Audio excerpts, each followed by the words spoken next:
O Muitos Somos Raros voltou com o quadro Quando a História é Rara, e ao meu lado está a Carla Prata e a Dé Oliveira, duas pessoas maravilhosas, ativistas da causa rara, que convivem com miastenia graves.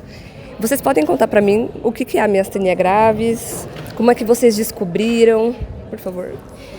A miastenia graves é uma doença que ataca a junção neuromuscular, impedindo que os impulsos elétricos cheguem aos músculos, o que causa uma fraqueza, em muitas pessoas, fraqueza generalizada, né? Normalmente o acometimento dela é generalizado. Em raros casos, ele tem a miastenia ocular.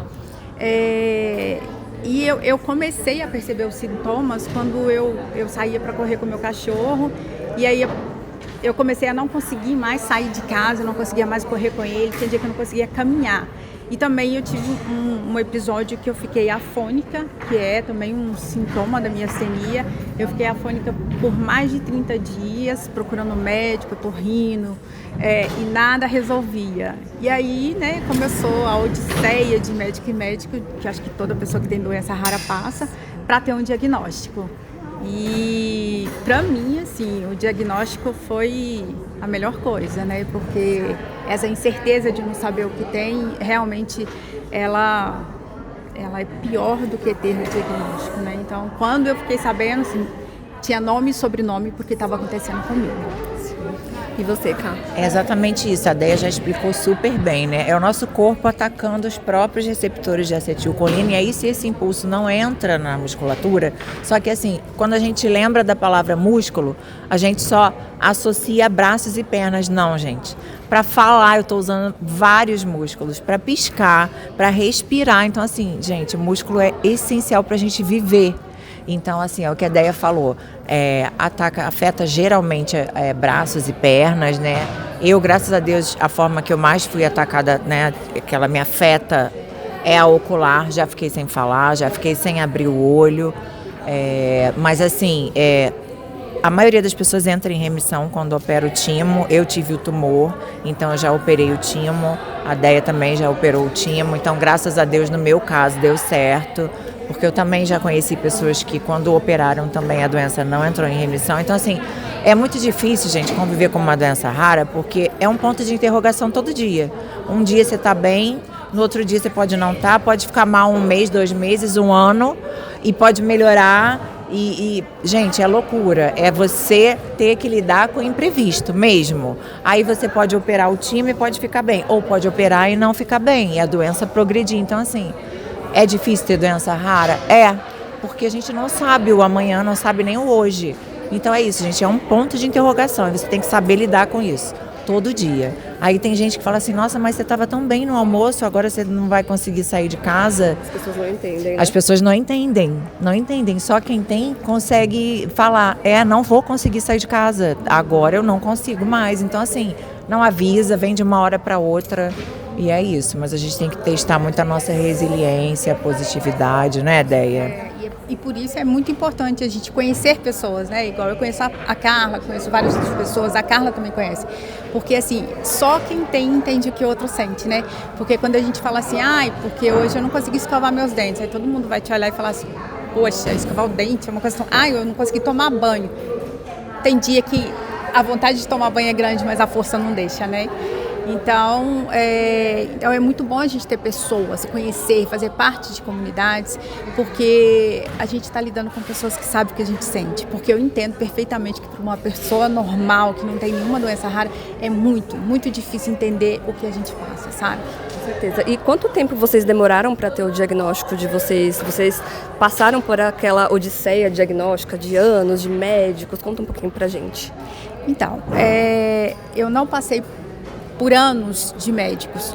Por quê? Porque na época que eu tive o diagnóstico, eu tinha dinheiro para poder fazer os exames. Mas eu passei por mais ou menos 12 médicos, entre neurologistas, entre clínico geral, cardiologista, até eu conseguir encontrar realmente um neurologista que entendesse da doença e que soubesse me dar um caminho certo e que soubesse me medicar. Mas até hoje eu estou esperando uma eletromiografia. Há 6 anos eu estou esperando a eletromiografia pelo SUS.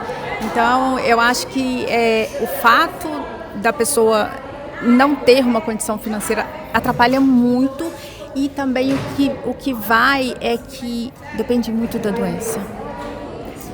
Depende muito da doença. Igual, eu fiz vários exames e todos deram negativos. Porém, um deles positivou. Então, assim, às vezes está fazendo um exame e ele vai dar negativo, e aí em um determinado momento da sua vida ele vai dar positivo. Isso aí se passam anos e anos até a paciente É muito conseguir. lidar com o imprevisto, sabe? Não saber o dia... É o que a Carla falou, é um dia de cada vez, sabe? Então, assim, e durante esse percurso também, né? Porque você acaba... É um caminho, uma jornada longa. E aí aquilo acaba tendo... Você acaba ficando cansado mentalmente, você acaba desistindo. Então, isso é um ciclo, sabe? Você vai ficando mais fraco, com o mental mais abalado. Então, tudo isso vai prejudicando ainda mais a doença rara, no caso, né? É difícil até para diagnosticar, porque os médicos não estão preparados. A grande maioria não está preparada. Apesar de você ter, de repente, um exame negativo, aquele exame ali pode ser um falso negativo. Os médicos, né, o corpo de saúde tem que escutar o paciente. Então, o paciente está com várias características da doença. Mas esse exame seu aqui deu negativo. Não é assim que diagnostica um paciente de doença rara. Ele é um indivíduo único. Então, ele tem que ser olhado. Não somente um exame ou 2. Você vê, a Deia fez alguns exames que deram negativos, mas ela tem miastenia, já operou o timo. Então, assim, gente, tem que olhar para as características da pessoa. Então, não é só mandar fazer um exame. Não, deu negativo, você não deu nada, mas a pessoa está com tudo da doença. Então, assim, eu digo que é difícil até de passar mal, porque os médicos não estão preparados, os hospitais não estão preparados para receber pacientes com doenças raras. Primeiro que tem muitas doenças raras que não tem nem tratamento, tá? Para começar, não tem nenhuma medicação específica para aquela doença, não tem pesquisa para aquela doença. Tem algumas medicações que são, né, para poder tapar um buraco, mas aquela doença ali não tem tratamento. Então, assim, a gente encontra dificuldade em tudo, desde ter um diagnóstico. Eu já tinha operado o timo, na época eu passei por cardiologista, passei por neuro, passei por cirurgião torácico. Ninguém falou para mim que eu tinha miastenia graves, eles achavam que eu não tinha, porque eu andava e falava. Teve um neuro que falou assim, você não tem miastenia grave porque você anda e fala. Olha que bom. Eu com tumor de 18 centímetros no timo. Então, assim, há um despreparo até mesmo nos médicos, na classe médica. Então, eu fiquei 1 ano e pouquinho passando mal, tendo várias coisas da doença e achando que eu não tinha miastenia. Porque eu ia de médico em médico, todo mundo falava, você anda e fala, então você não tem. E desde quando o fato de andar e falar é algo que vai carimbar um diagnóstico da miastenia. Então, mas isso tudo a gente só aprende na vivência. Hoje que eu tenho 9 anos de diagnóstico fechado, eu já sei lidar com o meu corpo, a Deia também, sim, provavelmente sim. A gente já sabe quando é cansaço de coisas normais e quando é o cansaço que vem da miastenia. A gente já sabe que na época da menstruação tem que tomar cuidado, a gente já sabe que não pode se estressar muito. E aí, como é que faz para não se estressar no mundo? Mas mulher. É impossível. Um dia sem chance. Sem chances, Então a gente tem que aprender, né, a conviver com a doença, porque não existe nenhum curso, nada que nos ajude. E eu acho que é isso, as pessoas devem sentir falta, né, Deia? Eu acho, assim, uma coisa que a Carla falou que é muito importante. Os médicos subestimam demais o falar do paciente, a voz do paciente, o relato do paciente, sabe? Eles estão muito focados na literatura do que de como acontece, né? Artigos e artigos, livros e livros, mas eles não têm uma visão holística do paciente, sabe? Eles não conseguem... do indivíduo, né? Não conseguem enxergar o indivíduo como um todo. Eu não sou só uma doença, sabe? Eu não sou... É o que eu sempre falo, né? Meu diagnóstico não me define. Eu não sou só o meu diagnóstico. Então, esse fato dessa falta de letramento dos médicos com o paciente, ele impacta muito, sabe? Até para o médico dar esse diagnóstico. Quando o médico falou comigo assim, você tem miastenia grave. Passou um mundo de coisas na minha cabeça, mas... E ele explicando e explicando, e eu só pensando assim, agora, o que eu vou fazer da minha vida? E se eu não puder mais dirigir? Nossa, e como é que eu vou brincar com o meu cachorro? Sabe? Então, assim, eu acho que precisa ter um cuidado a mais, sabe? Ser uma coisa mais humanizada. Sim, é o que a gente sente muita falta, né? Os médicos não estão preparados para ajudar o paciente, né? Como você falou. E você é psicóloga, né, Dea? Psicóloga. Ele solta a bomba e tchau. Um beijo. Você que se cuide. Exato. O que vocês diriam para uma pessoa que está nessa odisseia diagnóstica, que está com ou com o diagnóstico de miastenia graves e acabou de ter esse diagnóstico? Olha, eu não sou e nem quero ser exemplo para ninguém, mas eu acho que, por mim, assim, eu falo, a minha vida começou de novo depois do diagnóstico. Eu consegui enxergar outros propósitos, consegui ter outros propósitos, ter uma visão diferenciada, consegui traçar outros caminhos e tá feliz, sabe? E às vezes eu paro e penso assim, nossa, eu trabalhava com isso, eu fazia isso, e hoje eu sei que eu não era feliz, e eu achava que eu era feliz. E hoje o que eu faço, que é levar informação, que é lutar pelos raros, sabe?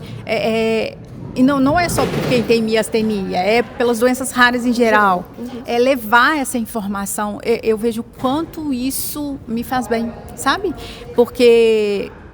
tudo bem, eu sou formada, eu tenho esclarecimento, e quantas pessoas não têm?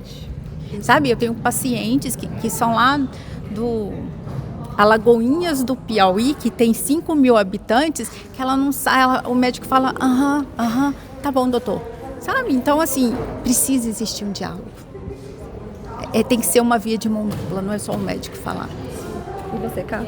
É isso mesmo que a Dea falou, pra gente primeiro não entrar em pânico, né? Porque a Dea falou que ela se tornou uma nova pessoa, eu também me tornei uma nova pessoa, muito mais resiliente, muito mais paciente, não dando tanto valor a algumas coisas que a gente não deve dar mesmo, porque o estresse ele afeta muito a doença, tá? Muito, para quem não sabe, o estresse, ele é um start, para a doença, tá? É como se você fosse um botãozinho start, você startou a doença com estresse. Então assim, a primeira coisa, quando eu tive meu diagnóstico, eu olhei no Google, entrei no Facebook, aí você entra em desespero. Não façam isso. Sem contar que aquela primeira imagem que aparece de uma mulher meio caidinha, assim, aí todo mundo fala assim, gente, eu vou ficar igual essa mulher. Não vai, gente, não vai ficar, por favor. Vocês não vão ficar igual aquela mulher da imagenzinha do Facebook, então, do Instagram. Ter positividade, procurar lugares. É claro, gente, que toda doença tem o seu lado ruim, a Dea sabe, eu sei, a gente já passou por altos e baixos da doença, mas se apegar às coisas boas, já tem o diagnóstico, isso não pode ser mudado. E agora? O que eu posso fazer para minimizar os malefícios que a doença causa? Vamos lá, vamos procurar agora ter uma alimentação adequada. O que eu posso fazer? Eu estou em condições de me exercitar, porque o exercício, ele aumenta a imunidade, sabe? Ele estimula a função cerebral. Então, vamos lá, o que eu posso fazer para minimizar a doença? É claro que levando em consideração, né, como a pessoa se encontra, né, como a pessoa está ali naquele momento, se ela pode fazer um exercício ou não. Tem dias que vai poder, tem dias que não vai poder, tem pessoas que vai poder fazer alguma coisa mais leve, ou uma fisioterapia, outras não vão poder fazer nada, outras vão poder correr uma maratona. Então assim, você tem que levar em consideração, Poder sambar no sambódromo. outras vão poder sambar, que nem eu. Então você tem que levar em consideração como você está naquele momento. É o que a gente falou aqui, avaliar um indivíduo por indivíduo. Não adianta, não é uma receita de bolo que é válida para todo mundo. Cada um vai começar a se entender e procurar entender e ouvir o seu corpo, né? Porque eu comecei a entender isso depois. Hoje eu já entendo, mas assim, e ter positividade, porque nenhum mal assim vai durar para sempre. Então, vai melhorar, por mais que você, mas eu estou internado, vai melhorar. Confia, tenha positividade, vai melhorar, porque quanto mais a pessoa fica nervosa, quanto mais a pessoa fica estressada, piora a doença. Porque o estresse eleva o cortisol, piora a doença. Aí o corpo ataca novamente. Então, a gente tem que mexer com tudo, desde a mentalidade. A Dea sabe que ela é psicóloga, a gente tem que ter um controle muito grande. Eu sei que é difícil, mas tem que ter um controle. A alimentação é super importante, eu fui estudar nutrição para poder entender isso. Enfim, gente, é isso, tem que se cuidar, tem que se priorizar. Eu acho que eu deixaria essa mensagem aqui, que o paciente com doença rara e todo mundo também, tá? Se priorize a sua saúde mental e saúde física, tá? Se priorize. Muito obrigada, meninas. Vocês querem falar mais alguma coisa? Acho que é isso. Muito obrigada, gente. Obrigada, Débora. Obrigada.